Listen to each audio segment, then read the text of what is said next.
Radhe Radhe, good morning. Is my volume audio is okay? Yep. Okay. So Radhe Radhe, good morning, good evening, everyone. Very warm welcome to today's edition of Daily Wisdom from Bhagavad Gita. Let's get started with our opening prayers. Hope you all doing good, having a good start to the day as well. So let me share my screen and we'll get started.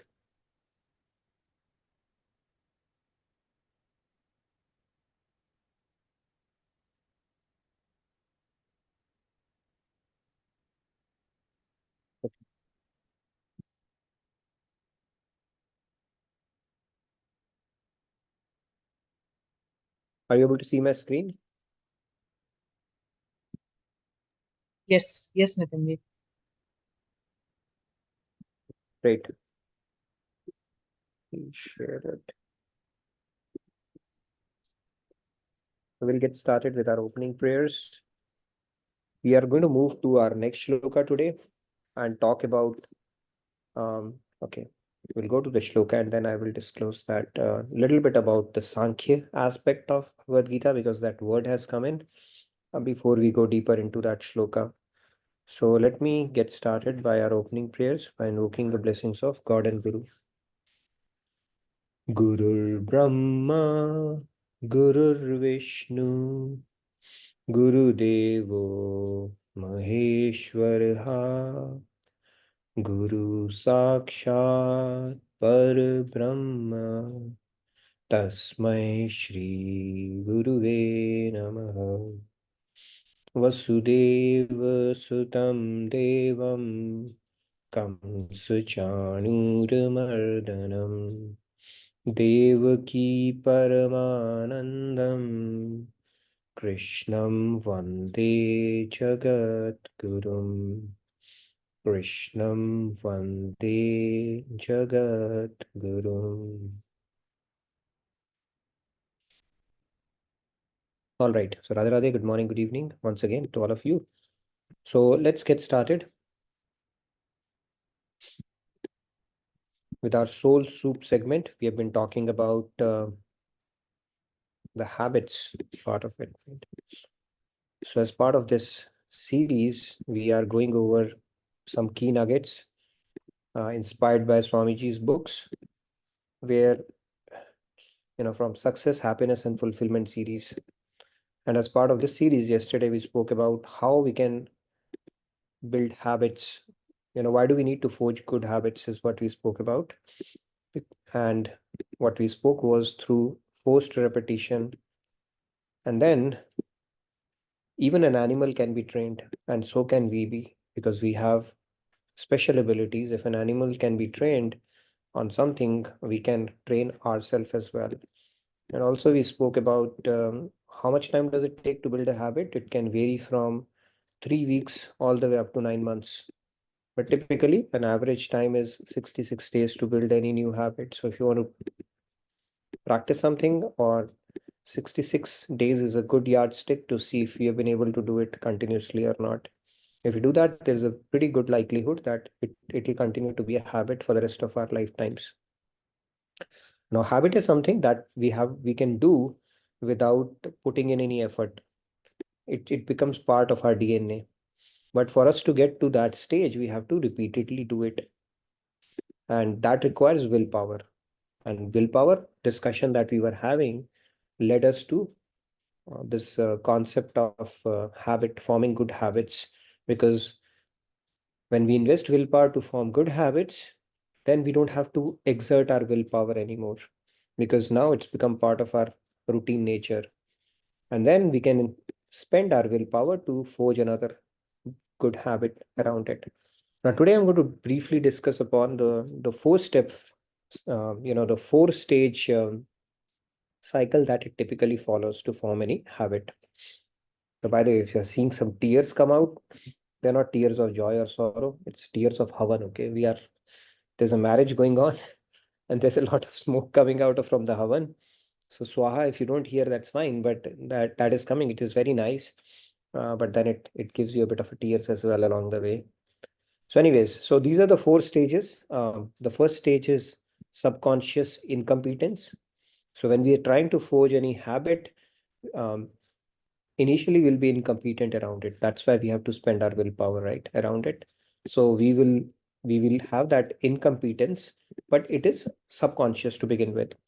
We don't know that it is there, right? But then that incompetence is there. To master anything, these are the four stages we'd have to go through anyways. So it starts with conscious incompetence.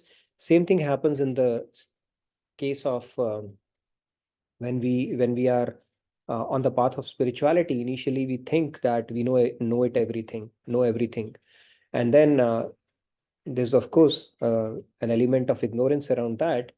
And then as we start growing into spiritual concepts start growing upon us. As we invest more and more time, then we realize there is so much of work that needs to be done. These are my um, what do you call that, frailties that I need to overcome, or these are the areas that I need to improve upon. And then it becomes conscious incompetence at that point. Now you are aware of it, that this is something that you need to work on. So from subconscious incompetence, you move towards conscious incompetence. Now, what it takes initially to do that is, of course, an effort. And like any other thing in life, we have to invest time, effort, and hard work around acquiring any new habit or anything new that we are trying to build a routine for. And most of the effort goes in the initial part of it. Like we looked at the analogy of a rocket, or the fact that more 80% of the fuel is spent, in the initial phase of it. And then once it attains the required velocity, to escape velocity, which they call it, which is about 12 kilometers per second, then it is in an autopilot mode. And same thing happens for us as well. So like we when learning driving, we were not able to know. We had to forcefully, mindfully exert ourselves to know now how to change the gear and now have to switch on the pedal and stuff like that. So conscious incompetence happens after you start spending effort around that particular skill or a habit that we are trying to acquire. And then the third stage comes as conscious competence. Now you are aware what you are doing, and it has started getting into your system. Right? So first of all, we don't know driving. Then we start learning to drive. Then we know, okay, these are the areas I need to work on, because I mess up whenever I see a person coming from the opposite direction. And then you start acquiring that skill. So it becomes conscious competence. And then finally, there would be a stage where you are talking to people, taking a cup of coffee as well, listening to music as well, and then driving. That becomes a conscious competence at that point. Same cycle follows for a habit as well. We start off it requires effort. We understand these are the areas we need to work on, where I'm failing every day. Like if somebody's trying to wake up early in the morning, we understand that aspect. That's where we struggle. And then they start working maybe 5 minutes, 10 minutes early, 15 minutes early, and then it starts becoming conscious competence, and until it becomes your nature, where your biological clock will support it and you don't even need an alarm at that point. So this is the four-stage cycle in anything, any bad habit that we are trying to break, or any good habit that we are trying to acquire. And our mind is so malleable, it can actually take on anything, right? It's a restriction that we impose on ourselves. I can do it or I cannot do it.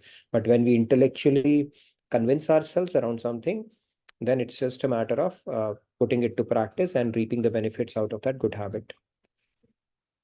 Okay, so with that said, let's move on to our shloka for the day. It's 5.4 today. I'm going to recite it and we'll take a few hands to follow along. Sankhya yogo prithak balaha प्रवदन्ति न पण्डितः एकम् अप्यास्थितः संयोग उभयो विर्दते फलम् उभयोर्विन्दते फलम्. Okay, let's take a few hands and then we'll get started. Okay. Those who turn on the camera, please. Shamji, please go ahead. Radhe Radhe. सांख्य योगो प्रथिक बालाः प्रवदन्ति न पंडितः एकमप्यास्थितः संयुग भयो samyag samyug ekamapsyasthita samyug vayog virdante phalam. Sorry, I just messed it It's up. Ubhayor Ubhayor. Vindate Phalam. It's Ubhayor Vindate Phalam. Ubhayor vindate phalam. Okay. Thank you so much. Yeah. Radhe. Right. Radhe Radhe. Okay. Uday Kumarji, thank you so much. Please go ahead. या राधे राधे सांख्य योगो पृथक बालः प्रवदन्ति न पंडिताः एकम अपि अस्थितः सम्यग् उभयोर्विन्दते फलम् Radhe Radhe Very nice. Thank you, Deji. Radhe Radhe. Let's take the remaining 4 Go hands. ahead, Sandhya ji. Radhe Radhe Radhe Radhe. साङ्ख्ययोगौ पृथक् बालाः प्रवदन्ति न पण्डिताः एकमप्यास्थितः भयोर्विधन्ते फलम्. Thank you. Very Thank you, nice. Thank Sandhya you. ji. Let's take. Okay, we can take real quick remaining hands. Anita ji, please Women go ahead. and Yeah, not faces. Radhe Yeah. Radhe. Right. Sankhya-yogau pratah balaha pravadanti na panditaha ekamatya-stitah samyug ubhayor vindate phalam. Thank you, Radhe Radhe. Go ahead, Sunita ji. Radhe Radhe सांख्य योगो पृथक बाला प्रवदन्ति न पंडिता एकम अप्यास्थित सम्यक् उभयो विन्दते फलम् Radhe Radhe Very nice. Thank you. Sunika Yeah, ji, ji. we can take the remaining 2 hands. Please go ahead, Thank Leah ji. you. Radhe Radhe.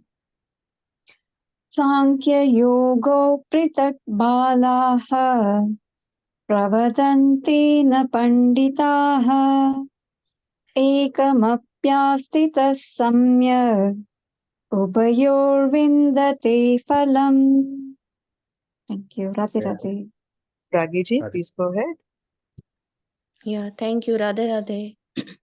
Sankhya Yogo Prithak Bala Pravadanti na Panditaha Ekam Pyasthita Samyak Ubhayor Vindate Phalam.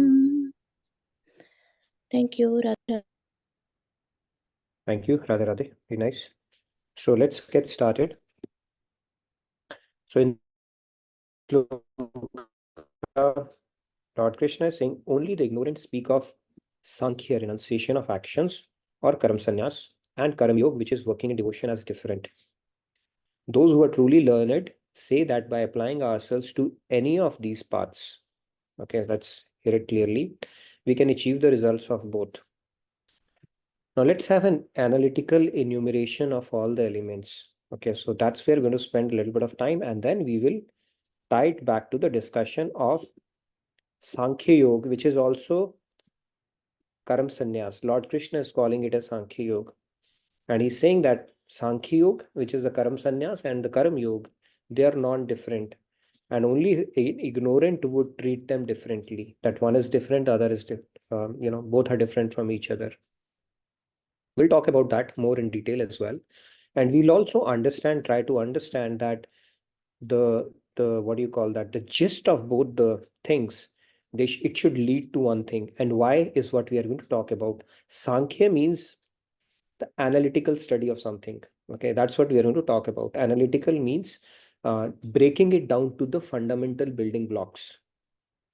And it's going to be an interesting discussion. I've spoken about this past, but we will again revisit it and employ a few different lenses around it to take the discussion forward.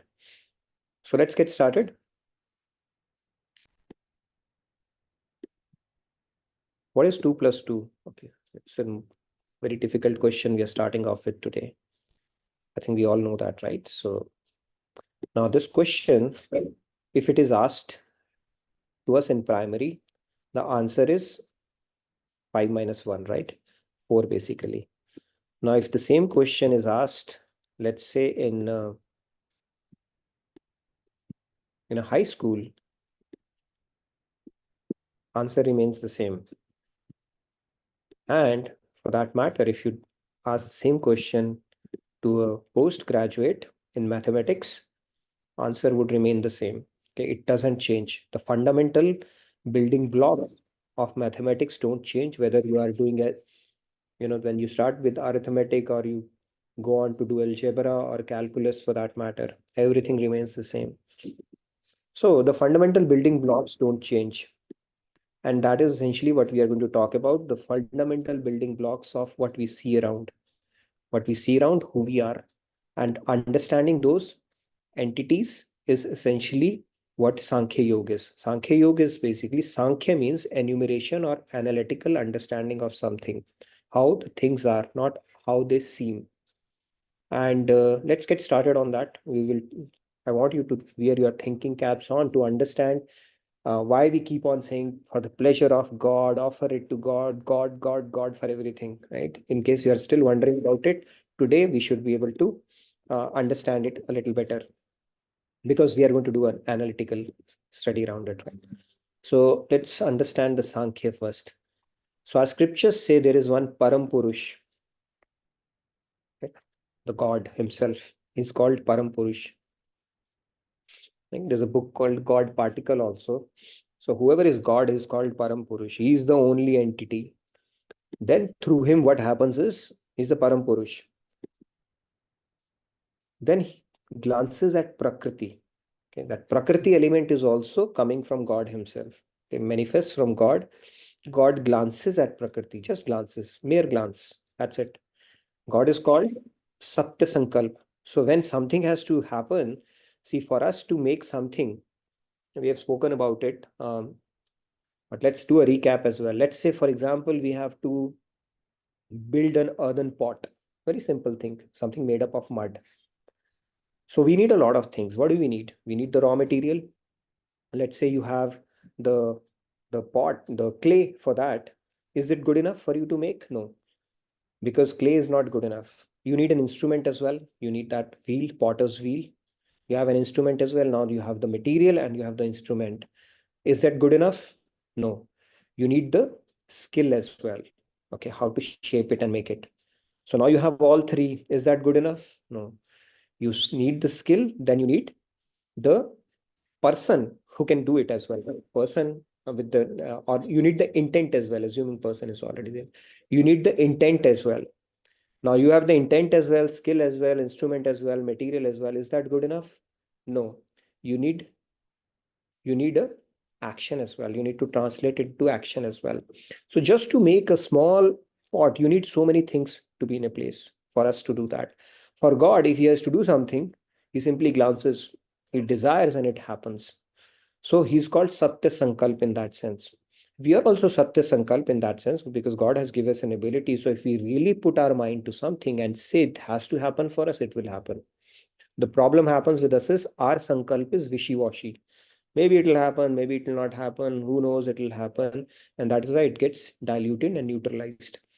Nevertheless, let's move on. So Purush is there, and then he glances at Prakriti. Through Prakriti comes Tattva called Mahan. Okay, it's not that you are so Mahan, it's called a Mahan Tattva. Mahat Tattva or Mahan Tattva.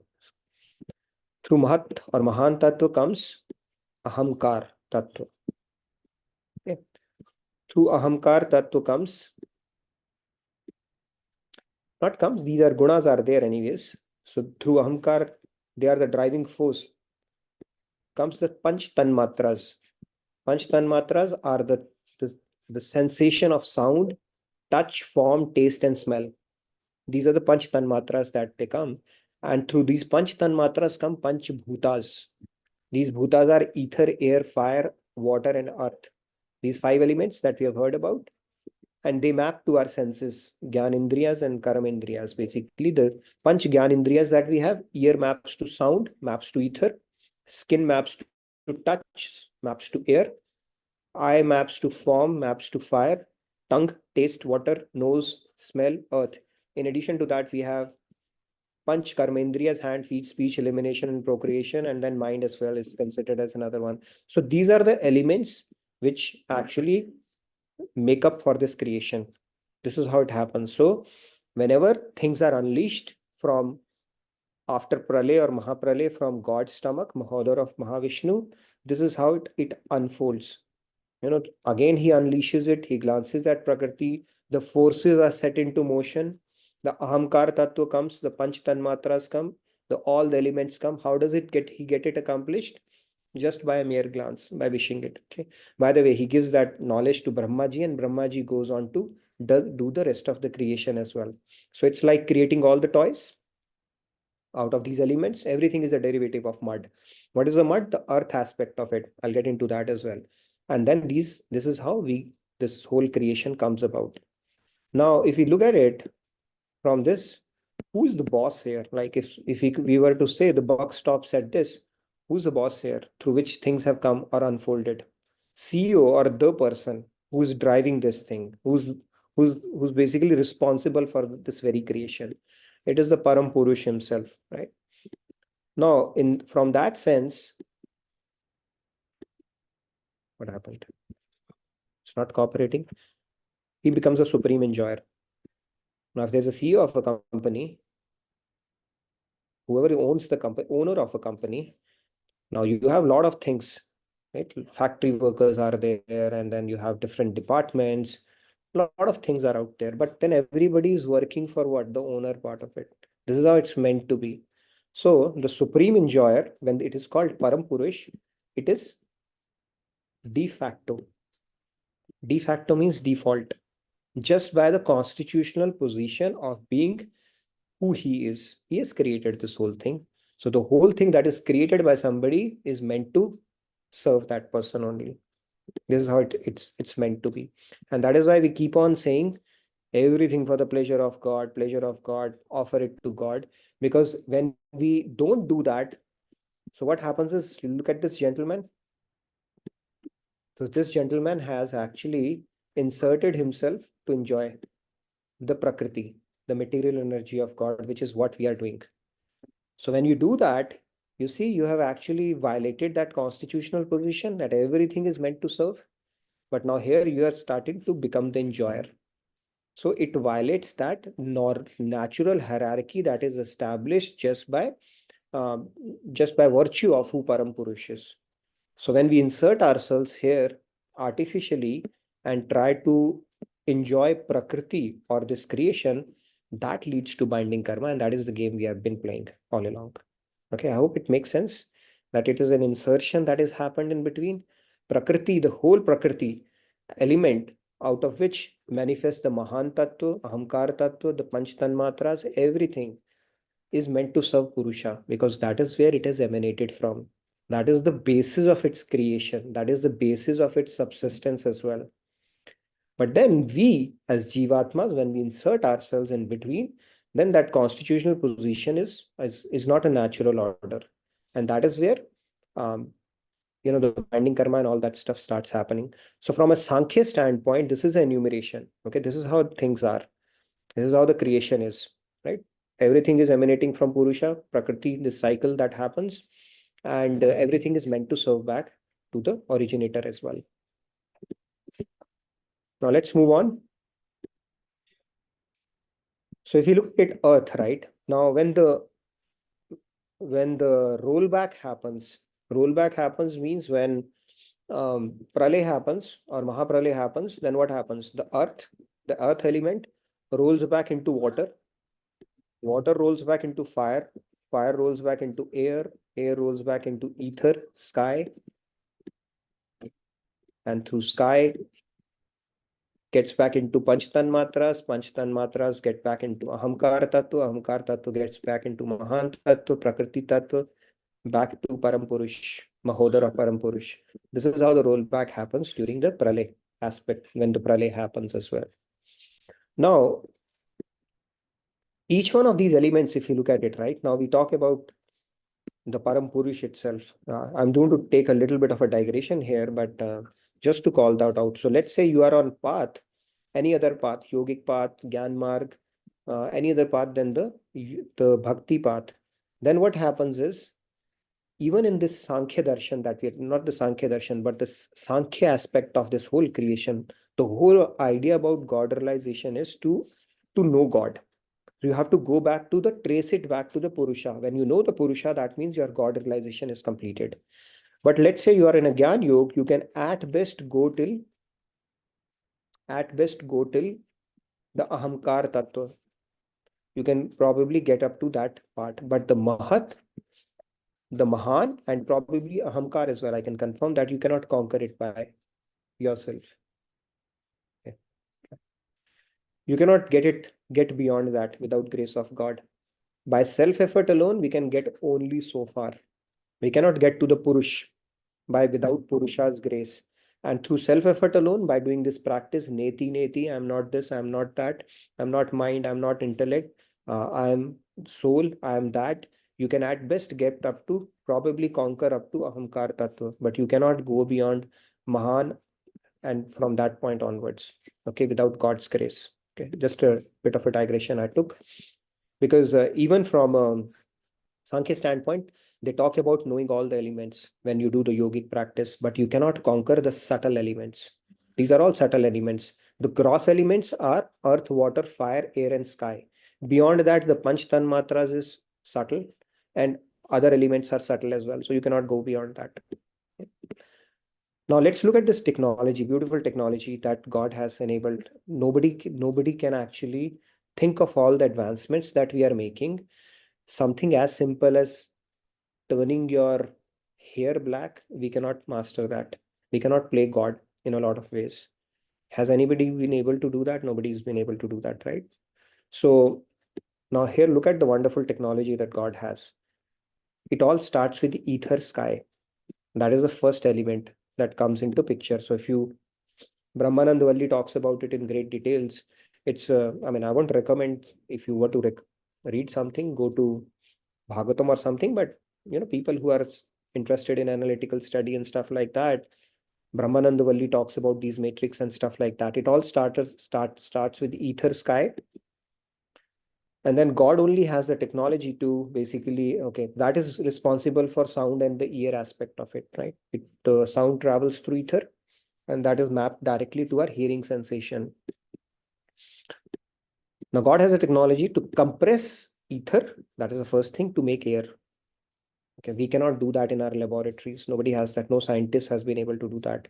Now, the ether, it compresses to become air, and air maps to the feel or the skin part of it, right? When the air, wind, cool breeze blows, we know how nice it feels. How are we able to feel it? Through our skin. So that is what it maps to. So the compression of ether results in air. Now the compression of air, it leads to the sense of sight, or our eye. Now we can see it. Now think of it. Ether and sky both were formless, and God has a technology to convert formless into form. You see, the fire is evident thing. Right now I'm attending a wedding here in India, and fire, the visible one, is the only Pratyaksha Devata we can see. That is why so many things, oath of fire and Agni ko Sakshi, or you keep fire as a witness. She was asking, why do we do it around fire? I said, it's a Devata that becomes a witness to this ceremony that you are doing right now. And we take oath of fire and all that stuff because it's only Pratyaksha Devata you can see. Now, how did it come about? The compression of air resulted into fire. So something which was formless turned into a form. And when we talk about this concept, this theory, people say that God can only be formless. Think of it, when he has a technology to convert something which is formless into form, why can't God himself has a form? He has a chosen form as well in a peacock feather, and that crooked Tribangi Lal form, that is his chosen form, but God can easily have a form. When he has a technology to convert formless into form, why not he can have a form, right? We can't limit God in that sense. So now the sense of sight and the eye has come. And then you compress it further. Now it seems a little counterintuitive, but from fire, okay, fire you can convert water. Okay, now the sense of taste has come. So if your mouth is dry, you cannot taste anything. So Raso Sapi, I think in one of the shlokas, God says, I am the taste. Why? Because he's the energy behind water. It's only through the Saliva, you can taste something. If your mouth is completely dry, even if somebody puts a rasgulla on it, you will not be able to taste it. So the water results in taste. And you compress water, it comes in earth. Earth is something which gives us a sense of smell as well, nose. So these are all the elements, how they are formed. And earth is what we are made up of as well. So if you look at our bodies, we are nothing but recycled atoms of earth. And everything is a derivative of earth. So next time you're eating a carrot, it could well be a recycled atom of, some other human being. I mean, you don't have to freak out upon that, but this is how it is. Everything is a derivative of mud only, including our body. And regardless of the tradition that we follow, from from dust unto dust, like Bible says, we come from earth and we go back to earth. So whether it's through the fire ritual that the body is disposed of in Hinduism, Sanatan Dharam, or you cremate it, or you come on, that's okay, or you cremate it, or you put it in the seabed, or you let the vultures eat it, finally it will go back to earth only. So this is how it's returned back to from where it came from, and the cycle continues. However, our soul is not earth, body, so it keeps on transmigrating from one to another. Now the important thing here is, oops, Om syllable. I wanted to touch briefly upon that as well. So if you think about sound here, so the first syllable is Om. Even the Bible says first there was a word, the word was with God, and the word was God. This is the syllable. This is the primeval mantra as well, because everything emanates from that. Everything's coming from Om itself. All the syllables, they come from Om. In fact, if you just silence your mind, all you can hear in this universe is Om only. That vibration is going around. And a lot of people worship Om as a formless aspect of God as well. Om, that is the significance of Om.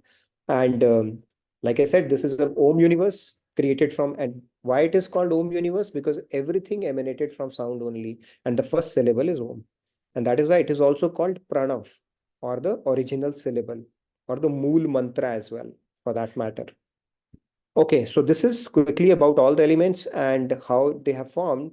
Before I get further, any questions around it? Now, before I get into the Karam Sannyas aspect of it and start mapping some of these stuff. Any questions? I know we covered a lot on this one. Isn't it interesting, fascinating how our body is and how each sensation or each sense is mapped to the Panch Tanmatras, Panch Mahabhut, and how it is unfolded to such a great detail. It has been explained in our scriptures, something that we've never thought about. At least I found it very, very fascinating when I came across this whole thing, as well as the concept that we have spoken about around the bhog aspect of it. When we talk about Karam Yoga and Karam Sannyasi, in both the cases, what we are saying, in one case, you are only resorting to spiritual duties. That means you are only doing it for the pleasure of God. In other case, you are doing your social duties as well. But when it comes to your spiritual duties, even your social duties, you are dovetailing it in your consciousness. You are doing it for the pleasure of God. So in both the cases, you are actually trying to correct this hierarchy that we have inserted ourselves artificially in, and correcting that conditioned state back to whom it truly belongs. So we are simply aligning it to the purpose of this universe or our creation, as opposed to enjoying it for ourselves. So Karam Yoga and Karam Sannyas, both are same in that sense, because both are being dovetailed towards God. How? In our consciousness. In one case, you can reject social duties. In other case, you continue to perform social duties, but with a consciousness that you're doing it for the pleasure of God. And that is why Bhagavad Gita is talking about it. God has explained that. If you look at it analytically, it just makes sense. You just have to do it for the pleasure of God, and in return, you will automatically get what you need. Yes, Andya, you had a question? Yeah, Radhe Radhe. So, in this hierarchy, where does the soul lie? Or there is no position for soul? It's like it's just material. So soul is part of, I think, it's, if you look at it, Brahma Jeev Maya concept, right? Are you able to hear me? Okay. Yes, yes. Started walking. So oops, it's dangerous to walk into rooms, right? When people are getting ready. Anyways. All right. So yeah. So if you look at Brahma Jeev, so it's part of the Prakriti element. the Prakriti, material nature, part of it, but not Prakriti. Prakriti is Maya actually. So if you look at it, we are part of between Purusha and Prakriti, the Tatastha or the marginal power as such. You guys, you need me to move off? 10 minutes. Yeah, so we need to, it's a marginal power, so it will be somewhere between the Purusha and the Prakriti aspect of it. Okay, it's, yeah, Jivatma is directly not here. If you look at it, that's a good question. It's not there, but if you think of it, it is inserted in this hierarchy here to enjoy the Prakriti or the material aspect of it. Make sense? So yeah, That is what the you're discussion in saying, itself when we talk about, yeah. Yes, Smitaji, please go ahead. Sandeep, you wanted to ask us something? I was just saying that you were saying that we are artificially inserting ourselves. So that is from the material perspective, you're saying, like bodily pleasures and all that. But True. soul Artificially, when I say artificially means we are there, as part of the Mabe Vancho Jiva Loke Jiva Bhuta Sanatana, right? So if you look at it, the part of Purusha only. However, it's a forgotten identity where we have started to thinking of ourselves as the enjoyers. And that is what caught the whole binding stuff that we have been talking about.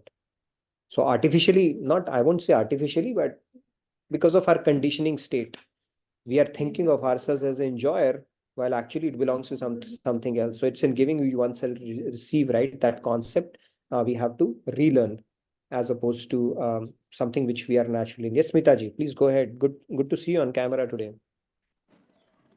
Go ahead, Smitaji. I'm not on camera.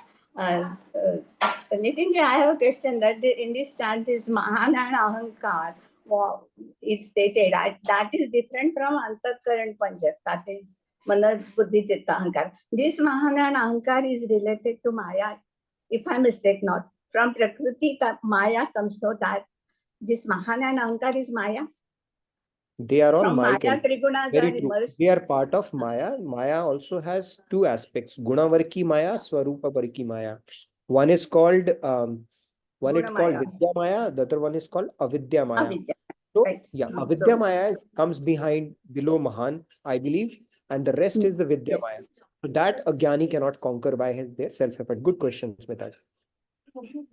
I'll talk about Gunavarki and Swarupa Varki Maya in more detail. But yes, it is under Maya only. It is Mayic element only. It's not a divine element. And they are Sukshma, means subtle elements. They're not gross elements. Yes, actually. Thank you. Thank you, Smitaji. Any other questions related to this? I hope it puts in perspective why we keep on talking about God, right? Everything for God, results to God, fruit of actions to God. It is how it's meant to be. We're simply trying to, align to what we have forgotten. Nothing big. Okay, it's nothing big if you think about God or you need to align to that. I mean, it's how it's meant to be, and you'll automatically get what you need when you are aligning to the purpose and understanding this whole hierarchy aspect of it. You'll automatically get what you need. This is how it's meant to be. It's like hand-stomach relationship. When hand serves the stomach, it automatically gets what it needs, including the nutrients. But if it thinks I'm going to be the enjoyer all by myself, that is where the whole equation is messed up and problems start happening, and the binding karma and the repetition in this cycle starts happening. Make sense? A quick question in the chat. Can any link or book reading be shared to understand basics of this? Can anyone what? Can any link or book reading be shared to understand this? Yeah, I can share the notes for this if that helps. But beyond that, I would not recommend you to go and start reading Brahmanandavalli, okay? That will be too complicated. See, Brahmanandavalli, Garud Puran, all that stuff, I'll bring in the references as needed. You don't need to invest time on that. That's what.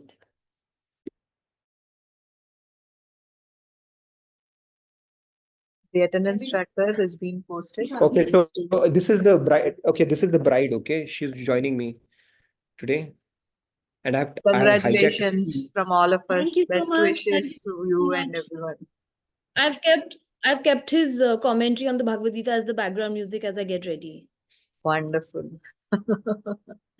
Best wishes. I've hijacked her room. because I couldn't find any other room which was not, so I've just hijacked it. They've hijacked it. I'll wrap it up. So I'll wrap it up a little early because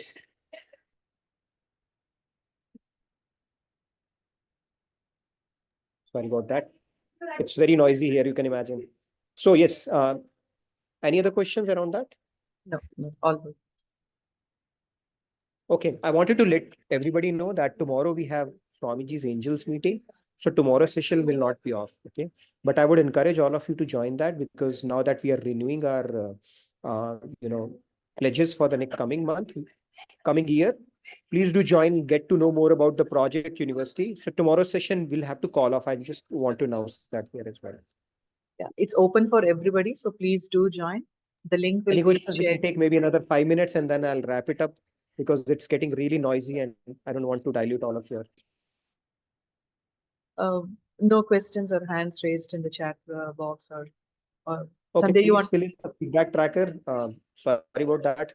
Today it's a little different, but No, I'm I glad appreciate. we Thank you covered so it much, today. Nitinji. Thank you so much for taking class from there. Thank you, really, really. No Thank worries, you. my pleasure. Please fill out the feedback tracker. We can take questions in our next session, if there are none. But again, sorry about that. I think we'll have to wrap it up because it's going to get noisy and it's just not going to make. Okay, Nitinji.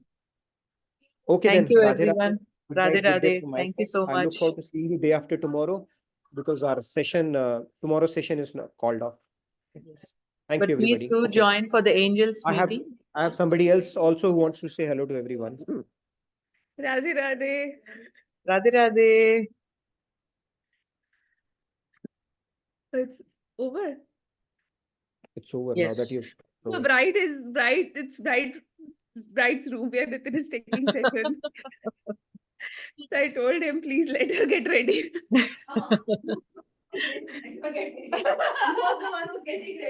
Okay. Thank you, Radhe, Nitinji. Radhe. Radhe Radhe, everyone. Please Thank do you, everyone. join tomorrow's Angel session. It's open for all. Please do join that. Thank you, everyone. Thank you. Radhe Radhe. Radhe, Radhe.